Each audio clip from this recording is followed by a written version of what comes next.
The opening salvo from 10 Valkyrie warships lit up the darkness of space like a miniature sun. Hundreds of weapons fired simultaneously, sending waves of destructive energy toward the human vessel. Plasma torpedoes streaked through the void at near-light speed. Ion beams sliced through space invisible to the naked eye. Particle cannons discharged bursts of exotic matter that could tear through conventional armor. Missile batteries launched smart weapons that adjusted their flight paths to track moving targets. It was the kind of bombardment that could destroy a small city in seconds. The kind of assault that had shattered planetary defenses and broken entire fleets. The Indomitable's shields flared to brilliant life.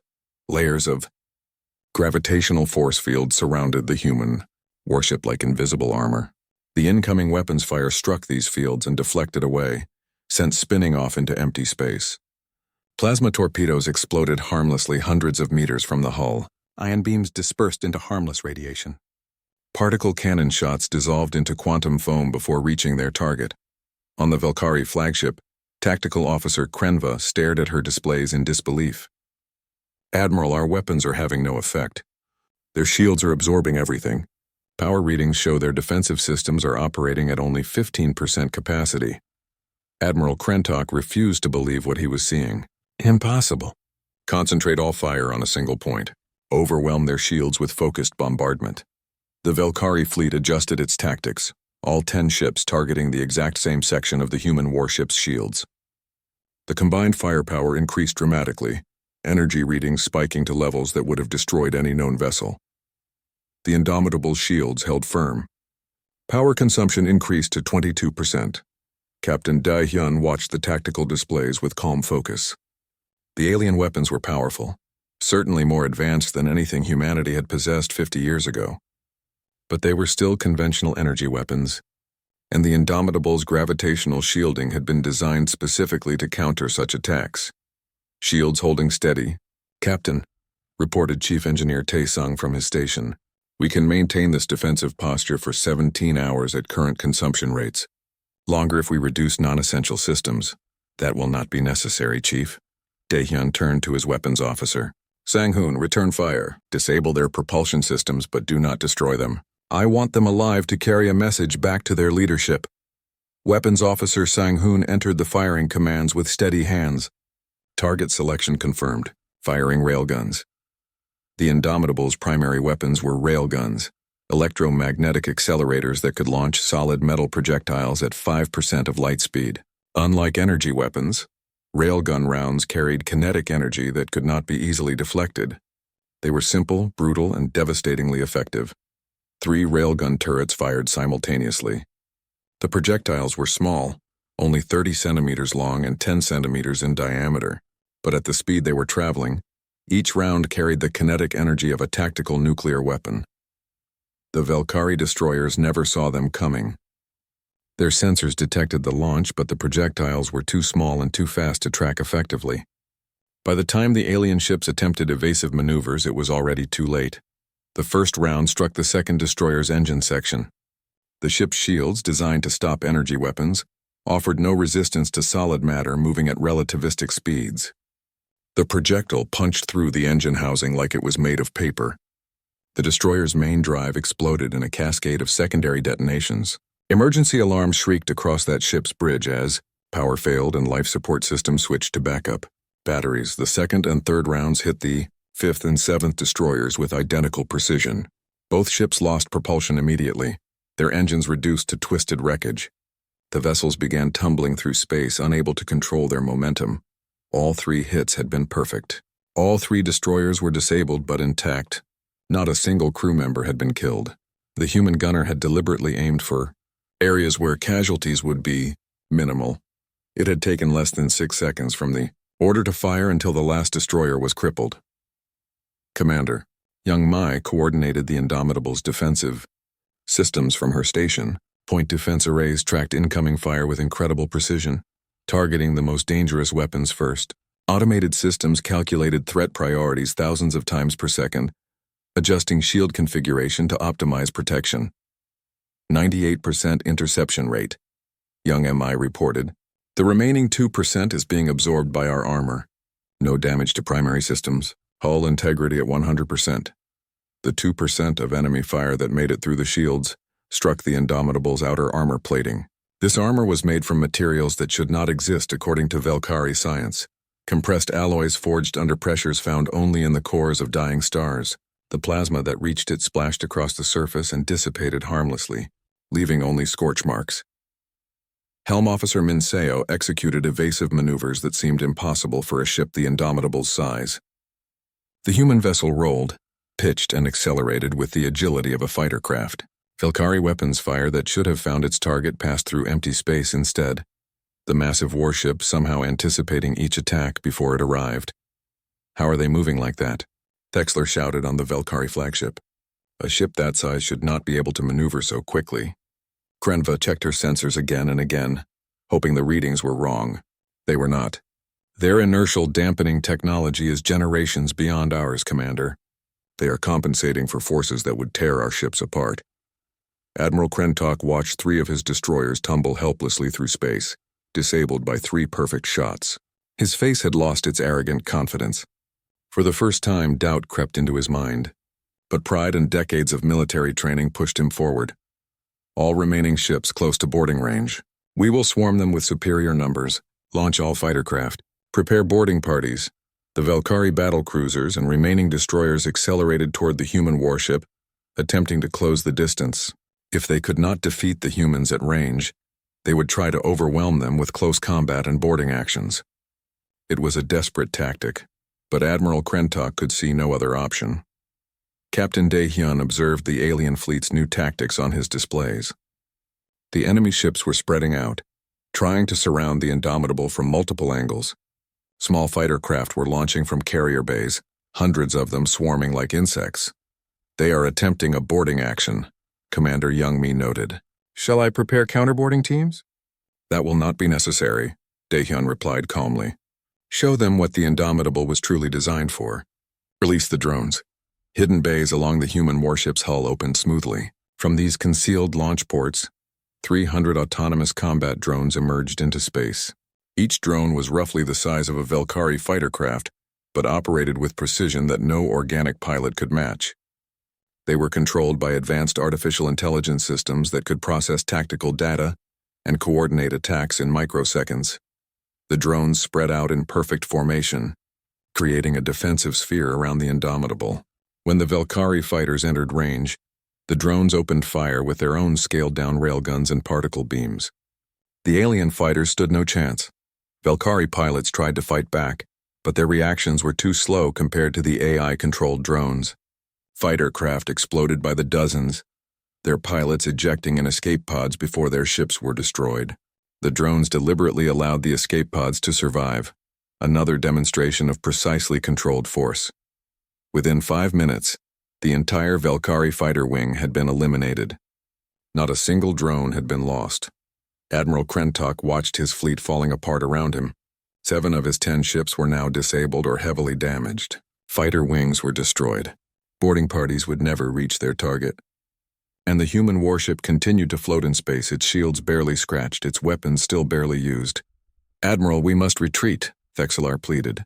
"We cannot win this battle. They are too advanced." For a long moment, Admiral Krentok said nothing. He stared at the tactical displays showing his broken fleet. Pride warred with survival instinct in his mind. Finally, survival won. "All ships cease fire," he ordered quietly. "Emergency withdrawal. Fall back to—" He never finished the command. Captain Daehyun transmitted a message that reached every ship in the Velkari fleet simultaneously. "You have encountered humanity. Consider this a demonstration of our capabilities. We have disabled your ships without killing your crews. This is the only mercy you will receive. Leave our space immediately and spread word of what happened here. Tell your leaders that humanity does not seek conflict, but we will not hesitate to defend ourselves. Tell them that any future aggression will be met with total destruction. We have shown restraint today. The next fleet that challenges us will not be shown the same consideration." The Velkari fleet began its retreat, damaged ships limping away, supported by those still capable of flight. The 30 minutes crawled by with agonizing slowness. On the bridge of the Velkari flagship, Fleet Commander Thexlar convened an emergency meeting with his ship captains through holographic communication. 7 faces appeared around him, representing the different species of the coalition. All of them looked worried. "This is unprecedented," said Captain Vokhtar of the second battlecruiser. His reptilian features were tense with concern. "A single vessel threatening an entire fleet? This is either incredible arrogance or they possess weapons we cannot comprehend." "Perhaps it is a bluff," suggested Captain Yinra from the fourth destroyer. "They show us weapons ports and hope we flee without a fight. It is a common psychological tactic." Thexlar wanted to believe that. He desperately wanted to believe this was simply intimidation. But Tactical Officer Krenva had analyzed the human ship's power output, and the numbers made no sense. The vessel was generating enough energy to power a small city, yet it was doing so with engines smaller than what coalition ships used. That meant their power technology was far more advanced than anything the Velkari possessed. "Their weapons are powered but not actively targeting us," Krenva reported.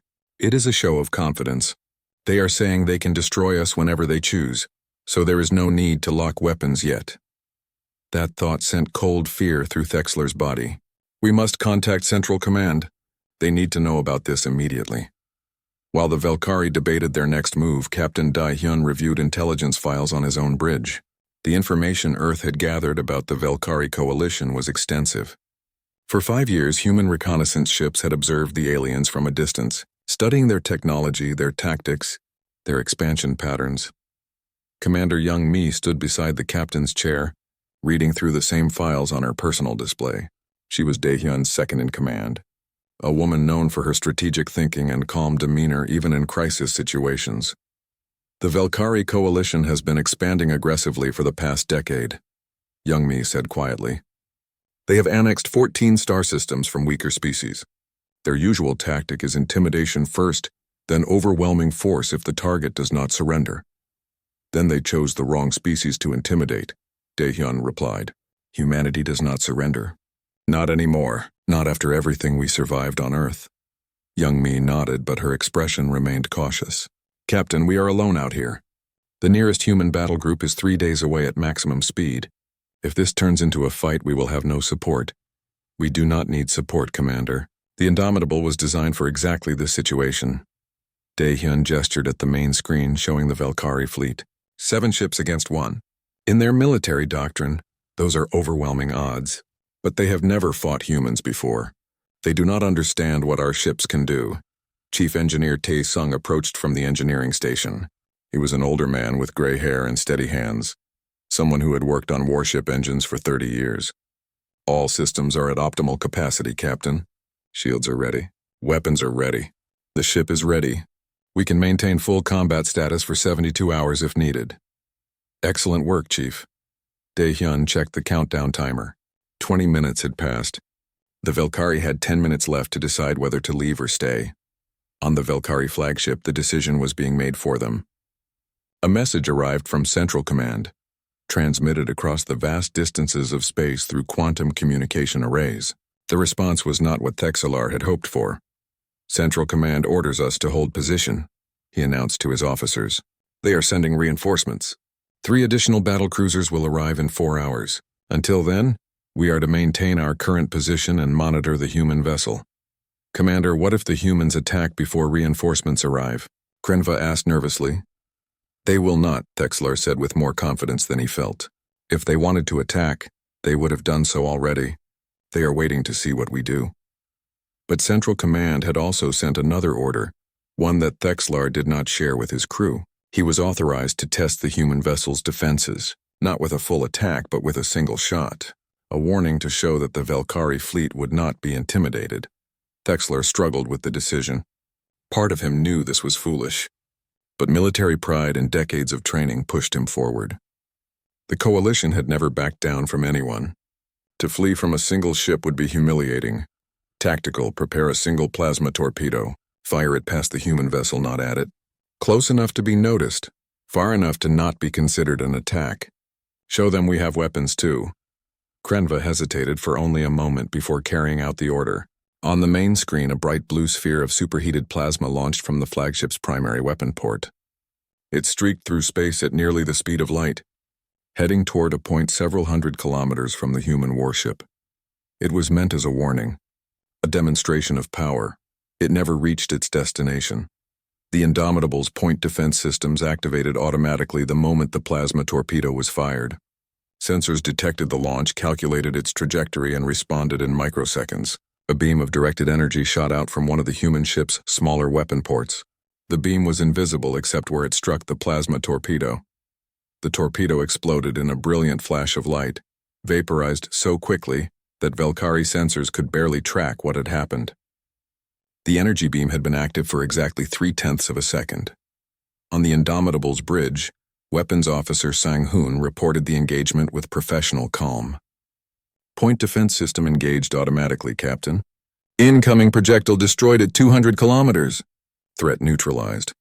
I saw, Daehyun said quietly. His expression had not changed, but his voice carried an edge now. Jiwoo, transmit a message to the Valkyrie fleet. Communications Officer Jiwoo's fingers moved quickly across her console. She composed the message and sent it on all frequencies that the aliens were using. The translation software converted her words into the Valkyrie language, though it struggled slightly with human linguistic patterns. The meaning, however, was crystal clear. Message sent, Captain. On the Valkyrie flagship, the message appeared on every screen and echoed through every speaker. The words were simple and direct, leaving no room for misinterpretation. The next projectile will be interpreted as an act of war. We will respond with overwhelming force. Stand down immediately. Silence filled the Valkyrie bridge. Every officer stared at the screens in shock. The humans had destroyed their fastest weapon with casual ease, as if swatting an insect. The defensive beam had fired so quickly that most sensors had missed it entirely. Only the most advanced tactical systems had captured the engagement. Analysis, Thexlar demanded, his voice shaking slightly. Krenva pulled up the data, her face pale. Commander, the energy beam was a directed particle weapon operating at power levels we have never seen before. Our plasma torpedo was traveling at 0.98 light speed.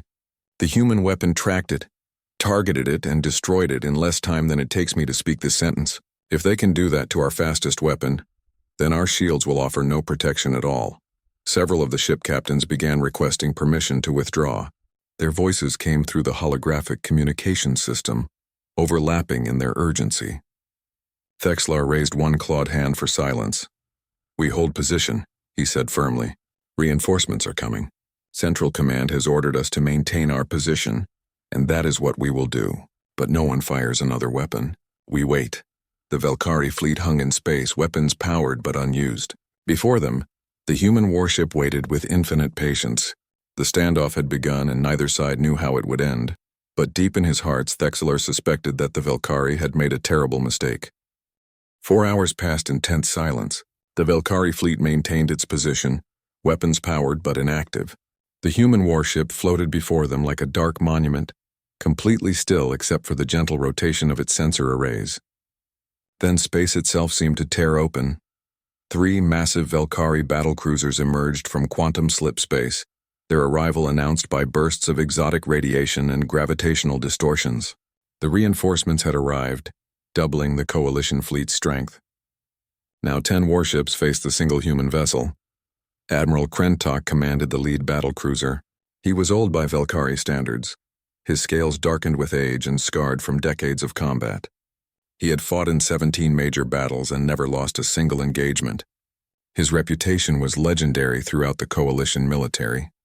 Thexlar felt relief as the Admiral's holographic image appeared on the bridge. Surely someone with Krentok's experience would know how to handle this situation, but that relief turned to concern when he saw the Admiral's expression. Krentok looked annoyed, not cautious.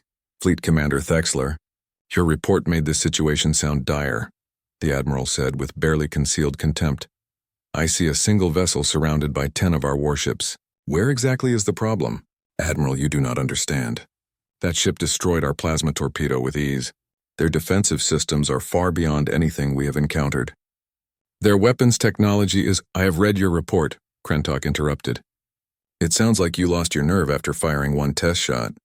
The Central Command sent me here to resolve this situation quickly. We have more important matters to attend to than a standoff with an unknown vessel. Thexlar wanted to argue, but military hierarchy prevented him from contradicting a superior officer. He could only watch as Admiral Krentok took command of the situation. On the Indomitable's bridge, sensors detected the arrival of the new Valkyrie ships immediately. Tactical Officer Hyun-woo updated his threat assessment displays, analyzing each new vessel's capabilities. He was a young officer but brilliant at tactical analysis, able to process complex battle scenarios in seconds. Captain, 3 additional enemy ships have arrived. Our fleet strength disadvantage has increased to 10-1. Hyun-woo spoke calmly, simply stating facts without emotion. Weapon signatures suggest these are capital ships heavier than the original 7 vessels. Captain Dae-hyun studied the tactical display. 10 ships? Most military doctrines would consider those impossible odds. But human warships were not designed for fair fights. They were designed to win against any opposition, regardless of numbers. "Should we contact Earth Command and request support?" asked Commander Young-mi. It was a reasonable suggestion. Protocol stated that when facing superior numbers, a captain should call for reinforcements. "No," Dae-hyun said quietly. "We are the support, Commander. The Indomitable was built for exactly this scenario. Calling for help would suggest we cannot handle the situation ourselves. That is not a message we want to send to these aliens." Young-mi nodded, understanding the captain's reasoning. This was not just about winning a potential battle. This was about establishing humanity's reputation in the galaxy. If they showed weakness now, every species in space would think humans could be bullied or intimidated. Medical Officer Soo-jin prepared her casualties bays, hoping they would remain empty. She was efficient and professional, checking medical supplies and ensuring all emergency equipment was ready. Soo-jin had served on 3 different warships, but the Indomitable was the most advanced vessel she had ever worked on. She trusted the ship and its crew, but battles were unpredictable. People could die, and she needed to be ready to save as many as possible. The alien fleet began moving into new formations, the fresh battle cruisers taking up positions that would allow overlapping fields of fire. It was a standard tactical maneuver, designed to maximize offensive capability while minimizing the risk to individual ships. Admiral Krentok opened a communication channel. His voice came through the Indomitable's speakers, translated by the same software that handled all alien communications. The Admiral's tone was demanding and arrogant. "Unknown vessel, this is Admiral Krentok of the Valkyrie Coalition Defense Fleet. You are surrounded and outgunned. I am authorized to offer you one opportunity to surrender peacefully. Power down your weapons and prepare to be boarded for inspection. You have 1 hour to comply. If you refuse, we will destroy your ship. This is your only warning." On the Valkyrie flagship, Thexlar listened to the ultimatum with growing dread. This was a mistake. He could feel it in his bones. But he was no longer in command. He could only watch and hope the humans would see reason and withdraw. In the Indomitable's bridge, silence followed the Admiral's message.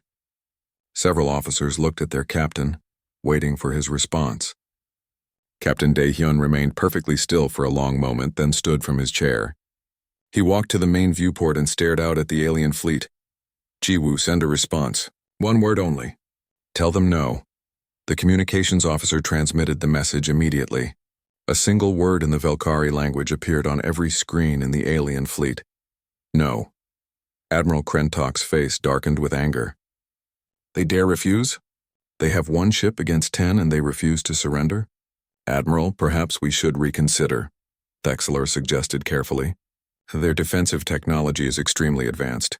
An attack might result in—" "Silence," Krentok snapped. "I will not be lectured about tactics by an officer who allowed himself to be intimidated by a single ship. We gave them a chance to surrender. They refused. Now they will face the consequences." The Admiral opened fleet-wide communications. "All ships, this is Admiral Krentok. Battle stations. Power all weapons to full capacity. Prepare for coordinated assault on my command. We will show these humans the price of defying the Valkyrie Coalition."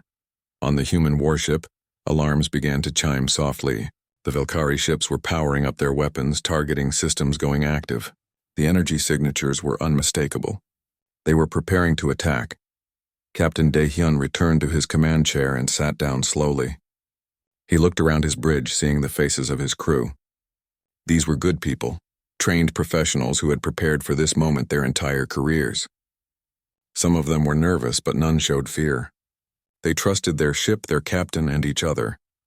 "All hands, this is the captain," Dae-hyun announced over the ship-wide communication system. "General quarters. Battle stations. This is not a drill. All crew to combat positions. Medical teams stand by for casualties.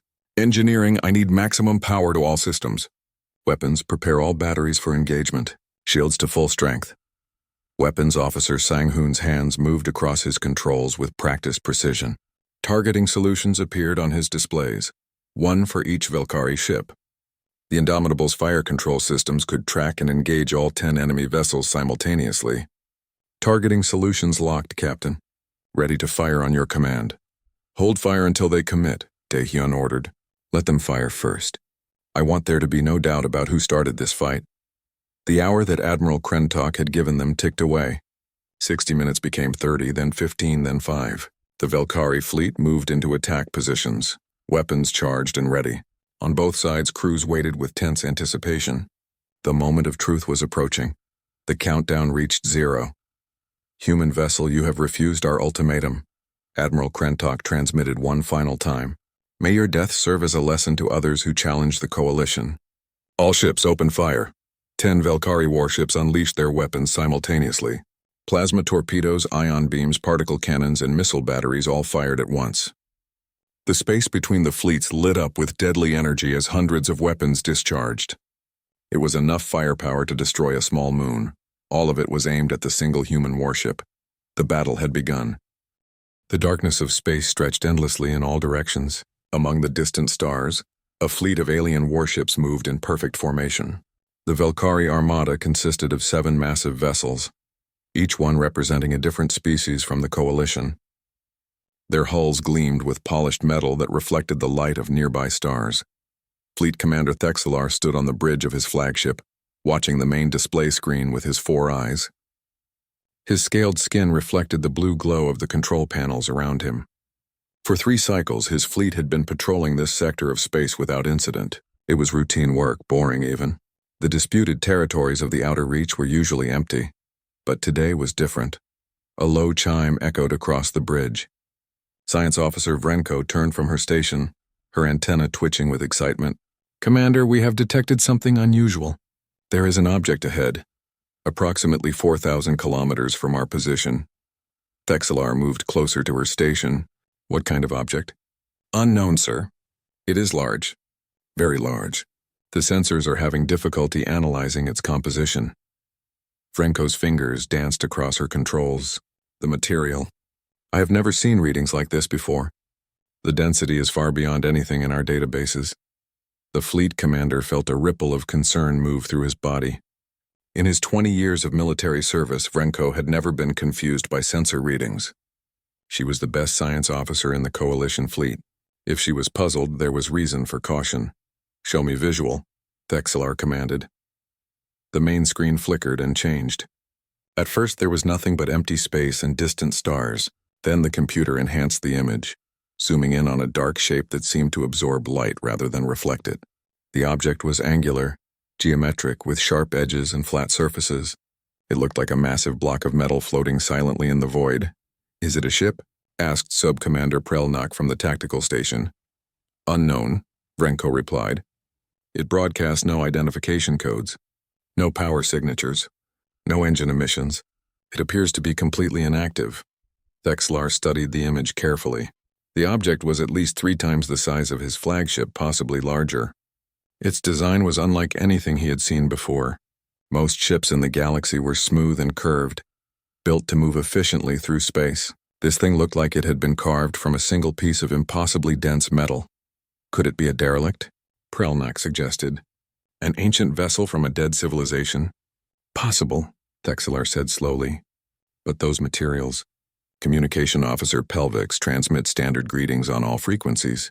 Let us see if anyone is home. Pelvix nodded and began broadcasting. His voice echoed through the bridge as he spoke in 47 different languages, each one a greeting used by known spacefaring species. The messages traveled through space at the speed of light, reaching the dark vessel in seconds. No response came. Minutes passed. The alien object remained silent and dark, drifting slightly as if pushed by solar winds that did not exist in the vacuum of space. Bring us closer, Thexelar ordered, but maintain defensive formations. I want weapons ready but not powered. We do not want to appear hostile to whatever this is. The Valkyrie fleet moved forward, engines burning bright blue flames in the darkness.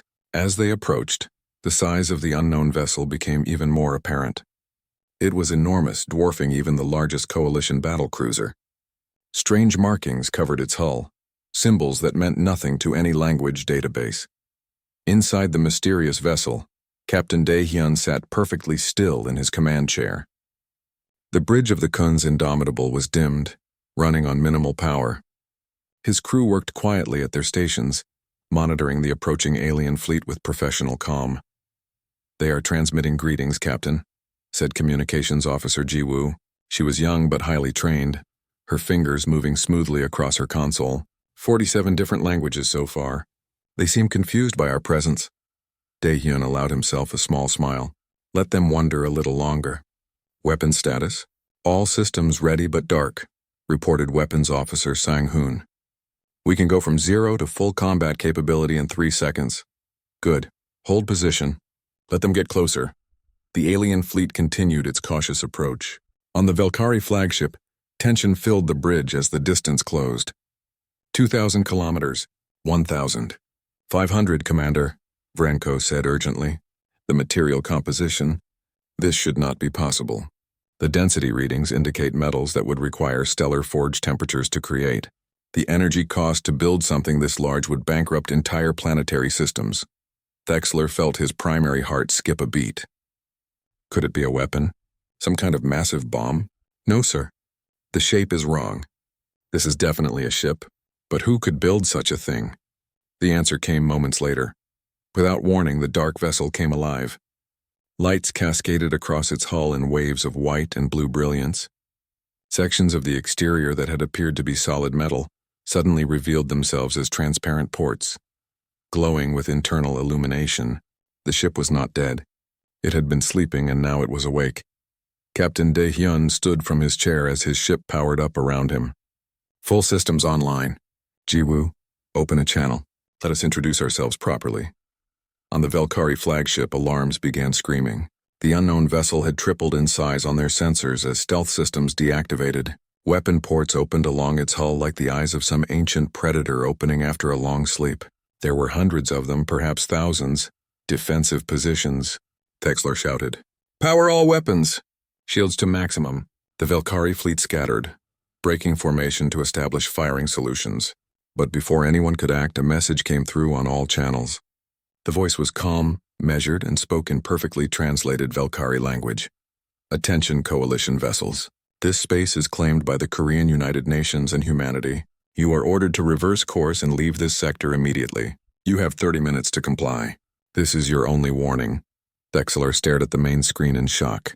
The massive vessel hung in space before his fleet, weapons trained on every Coalition ship with impossible precision. The human warship, if that was what it truly was, had gone from appearing dead to full combat readiness in seconds. For the first time in his long military career, Fleet Commander Thexler felt something he had never experienced while commanding a fleet of 7 warships. He felt afraid. 3 days after the battle, the Valkyrie Coalition convened an emergency session. Representatives from all 7 allied species gathered in the Grand Council chamber on their capital world. The massive hall was designed to showcase Coalition power and unity, with soaring ceilings and walls decorated with symbols of their greatest military victories. Today, those symbols felt hollow. Fleet Commander Thexler stood before the council, presenting his report on the encounter with humanity. Holographic displays showed sensor data from the battle, including recordings of the human warship's devastating effectiveness. Council members watched in silence as 3 Valkyrie destroyers were disabled in seconds, as fighter wings were systematically eliminated, as 10 Coalition ships were defeated by a single opponent. "The humans displayed technology far beyond our current capabilities," Thexler explained, his voice steady despite his personal shame at the defeat. "Their shields operated on principles we do not fully understand. Their weapons combined kinetic and energy systems in ways we have never seen. Most concerning, their artificial intelligence systems controlled hundreds of combat drones with perfect coordination." Science Officer Vrenko presented her analysis next. She had spent the past 3 days reviewing every bit of data collected during the engagement, trying to understand human technology. Her findings were disturbing. Based on power output readings and engine signatures, We believe the human vessel was operating at less than 40% of its total capacity during the entire battle, Vrenko said quietly. If this represents their standard military capability, we must assume they possess many more such vessels. An attempt at military confrontation with humanity would be catastrophic for the coalition. The council chamber erupted in heated debate. Some species representatives demanded immediate military mobilization, arguing for a preemptive strike before humanity could expand further into the galaxy. Others advocated for caution and diplomacy, pointing out that attacking would likely result in the coalition's destruction. We cannot allow a single species to intimidate the entire coalition, argued Councillor Drekvan, leader of the militant faction. If we show weakness now, every species in the galaxy will think they can challenge us. And if we attack and lose, the coalition will cease to exist, countered Councillor Yelmara, known for her diplomatic wisdom. The humans showed restraint. They disabled our ships without killing our crews. That suggests they do not want total war. Perhaps we can reach an understanding. The debate continued for hours without resolution. Eventually, the Council agreed to send a diplomatic mission to Earth. It was decided that showing peaceful intentions was less risky than military confrontation. At least for now. On Earth, Captain Dae-hyun submitted his after-action report to United Earth Command. The report was thorough and detailed, including tactical analysis of Velkari capabilities and recommendations for future encounters with alien species. Admiral Jae-sung reviewed the document with great satisfaction. "Excellent work, Captain," the Admiral said during their secured communication. "The Indomitable's performance exceeded all projections. More importantly, you established humanity's position in galactic politics perfectly. We showed strength without unnecessary cruelty. That will serve us well in the coming years." Captain Dae-hyun nodded respectfully. "The crew performed exceptionally, sir. Every officer did their duty with professionalism and skill. I would like to recommend several of them for commendations." "Already approved," Admiral Jae-sung replied with a rare smile. "You and your crew have given humanity a tremendous advantage. The aliens now know we cannot be easily defeated or intimidated. That knowledge alone may prevent future conflicts." The Admiral's prediction proved accurate.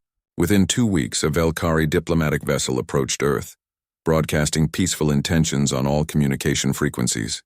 The ship was small and unarmed, clearly designed for civilian purposes rather than military operations. It carried Ambassador Thelkor, one of the coalition's most experienced diplomats. The humans assigned Ambassador Hae-won to handle first contact negotiations. She was a Korean diplomat with 20 years of experience in complex international relations, chosen specifically for her ability to remain calm under pressure and her skill at finding compromise solutions. The initial meetings took place aboard a neutral space station, constructed quickly by human engineering teams specifically for diplomatic purposes. The first face-to-face meeting between humans and Velkari was tense.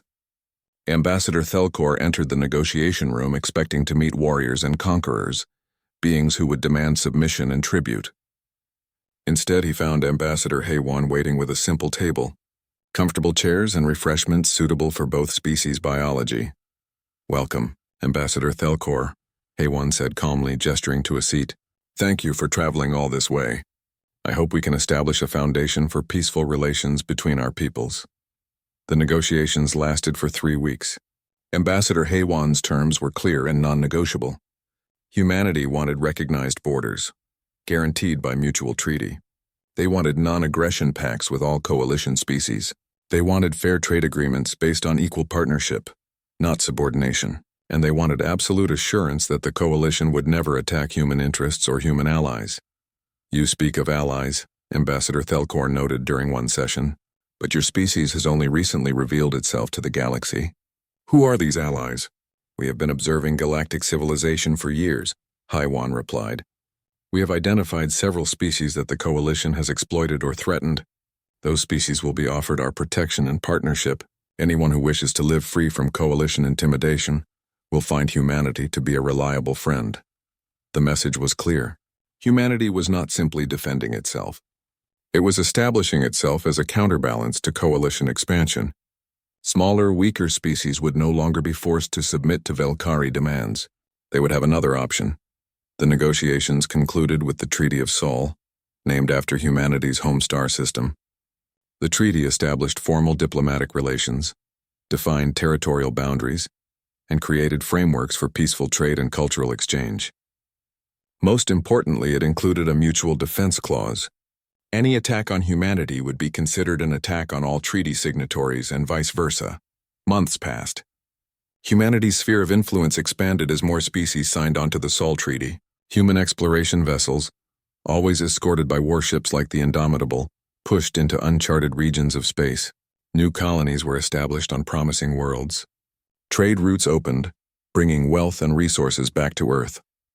The crew of the Indomitable received their recognition. Captain Dae-hyun was promoted to Commodore and given command of an entire battle group. Commander Young-mi was promoted to captain and given her own ship. Weapons Officer Sang-hoon became a gunnery instructor at the military academy, teaching the next generation of officers. Medical Officer Soo-jin wrote a memoir about her experiences that became required reading at medical schools across Earth. Chief Engineer Tai-sung led a team designing the next generation of human warships, incorporating lessons learned from the Valkyrie encounter. These new vessels would be even more powerful, even more capable, ensuring that humanity's technological advantage remained secure. The Valkyrie coalition adapted to the new reality. Some species within the coalition quietly opened their own diplomatic channels with humanity, seeking private agreements outside coalition authority. The unified front that had dominated the galaxy for decades began to show cracks. Other species realized they no longer had to fear coalition intimidation. The balance of power was shifting. On a remote colony world in the outer reach, a Valkyrie mother sat with her young daughter under an alien sky. The child had been learning about recent history in school and had questions about the humans. "Mama, are humans really as dangerous as my teacher says?" the little girl asked. Her mother, who had served aboard one of the destroyers disabled during the battle, looked up at the stars. "Yes, child. More dangerous than any species we have ever encountered. Their weapons can destroy our ships in seconds. Their technology is far beyond ours. They are warriors who have mastered the art of war." The child looked frightened. "Then why do we not fight them? Why do we make treaties instead?" "Because they are also wise," her mother explained gently. "They could have killed everyone in our fleet, but they chose not to. They showed us that they are strong enough to destroy us, but merciful enough to spare us. That is more terrifying than simple strength. It means they fight by choice, not necessity, and it means if you treat them with respect, they will treat you with respect in return." "What if someone does not respect them?" the child asked. Her mother's expression grew serious. "Then that someone will learn the same lesson we learned. The humans do not start fights, but they always finish them. Remember that, little one. Remember what happened to our fleet when Admiral Krentok challenged the Indomitable. Remember that humans value peace, but they are always prepared for war." The little girl nodded thoughtfully, storing away her mother's words. She would remember.